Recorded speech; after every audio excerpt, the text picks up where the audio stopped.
अफगान दारुल-हुकूमत काबुल में NAG अस्पताल चलाने वाली डॉक्टर नजमुल समा शिफाजू ने पेशगोई की है कि ख़वातीन की तालीम पर ताज़ा पाबंदियों के बाद आइंदा 3 से 4 साल में ज़चगी के दौरान शरह अमवात में इजाफा हो सकता है।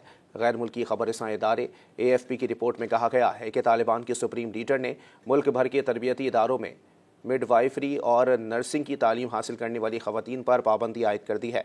हालांकि अफगानिस्तान पहले ही ज़चगी के दौरान होने वाली अमवात के हवाले से दुनिया के बदतरीन ममालिक में शामिल है। काबुल में अपना अस्पताल चलाने वाली डॉक्टर नजमुल समा शिफाजू कहती हैं कि सुप्रीम लीडर के फैसले का फौरी असर ज़ाहिर नहीं होगा, ताहम आइंदा 3 से 4 साल बाद ज़चगी के दौरान अमवात की शरह में इजाफा होता जाएगा। उन्होंने कहा कि लोग यकीनी तौर पर घर में ही बच्चों की पैदाइश को तरजीह देंगे, लेकिन पेचीदगियों का क्या होगा? ऑपरेशन की ज़रूरत हुई तो क्या होगा? पैदाइश के बहुत से तरीके घर पर नहीं अंजाम दिए जा सकते। तालिबान हुकूमत की जानिब से 2 साल कबल यूनिवर्सिटीज़ में ख़वातीन के दाखिले पर पाबंदी आयद किए जाने के बाद से नजमुल समा शिफाजू मुलाजमत के दौरान ख़वातीन को मिडवाइफरी और नर्सिंग की तरबियत दे रही हैं।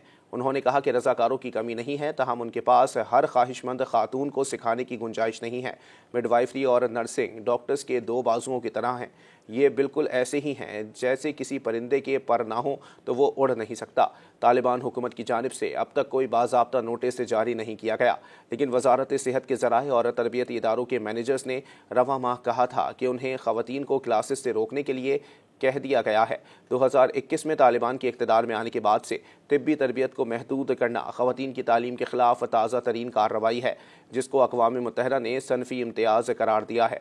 यूनिसेफ की एग्जीक्यूटिव डायरेक्टर कैथरीन रिजल ने कहा है कि एक ऐसे मुल्क में जहाँ ख़वातीन और बच्चे सक़ाफ़ती तौर पर हसास देखभाल के लिए ख़वातीन तिब्बी वर्कर्स पर इन्हिसार करते हैं, सेहत फराहम करने वालों की पाइपलाइन काटने से बहुत सी जिंदगियाँ ख़तरे में पड़ जाएंगी।